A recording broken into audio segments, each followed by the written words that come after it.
I'm Callie Lewis. You're watching Geek Brief TV. This is Brief 252 live from Abilene Christian University.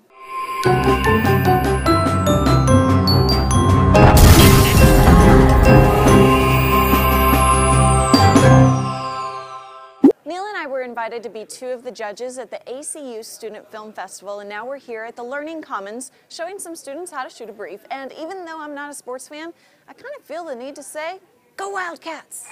Finally, Neil's obsession with celebrity gossip blogs has paid off for the brief. Joss Whedon, the creative genius behind Geek TV favorites like Buffy the Vampire Slayer and Firefly, has a new show launching on Fox. It's called Dollhouse, and the star is Eliza Dushku. It's a sci-fi premise in which Eliza's character, called Echo, shiny, huh? is one of a group of men and women who can be imprinted with personality packages, including memories, skills, and language for different assignments. Echo begins to struggle with her role in this group. I have to be honest, I don't fully get the premise based on the Fox description, but as a Joss fan, I'm expecting greatness. The icing on the cake is that Tim Miner, a writer and producer of Firefly, will be working on the project. We've covered wearable displays since day one of Geek Brief. They haven't caught on because no one really wants to look like Geordi from Star Trek. The Teleglass T4N wearable monitor is taking private viewing to a stylishly acceptable new level. They look like a good pair of Oakley sunglasses and give you what looks like a 45-inch screen viewed from 2 meters away. The problem with wearable displays in general, though, is the cost and the ability to try them out. I've been in stores that sell different models. I've asked to try them, and they tell me I can't. This particular model sells for a whopping $1,174. Maybe it's entirely worth that much, but these wearable displays will never really take off until there's a way for people to try them out in a brick-and-mortar store. A Geek Brief viewer called me out in the comments on geekbrief.tv for being too biased with regard to Apple. He thought I had promised to restrict my Apple bias to iCali.tv. I'm pretty okay with my Apple bias, but the commenter pointed out something I failed to cover that does disappoint me about Apple. They're restricting sales of the iPhone to 2 per customer and refusing to accept cash. Yes, I'm an Apple fanatic, but I'm also a Dave Ramsey disciple. Dave says cash is king and the paid-off mortgage has replaced the BMW as the status symbol of choice. As much as I love Apple, I don't think their no-cash policy for iPhones is the right thing to do. There just happen to be 2 Apple employees standing right over there watching me shoot this.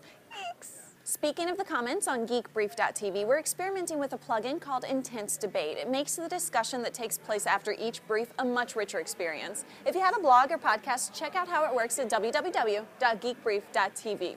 There's some issues with different browsers, but the guys at Intense Debate are working to kill all the bugs. The battle for a high-definition disc that will rule the next decade is being fought in 2 dramatically different ways. The Blu-ray guys are incorporating players into desirable devices like the PS3. The HD DVD guys are cutting prices. Wal-Mart and Best Buy seem to be on the side of HD DVD because they're both offering a Toshiba HD DVD player for under $100 starting today. I stopped by the Abilene Wal-Mart earlier to try and get one, but the guy in the blue smock didn't have a clue what I was talking about.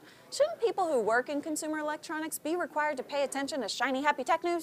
One more, just for fun. The latest hijinks from those crazy kids at Sony is a ramen noodle radar. Ramen noodles have a place in my heart because they have a prominent place in the history of the show. How freaking ever! I'm not sure I understand the level of devotion to ramen that would result in a radar system that enables users to home in on the closest ramen shop in Japan. Wacky!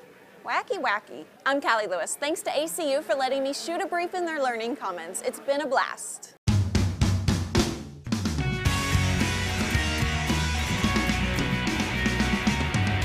Hi, Jack Niken. That's the Apple guy's brother. He made me say it because I criticized them. Both are offering to Toshiba. Stop. It's just funny that it's always there. Okay.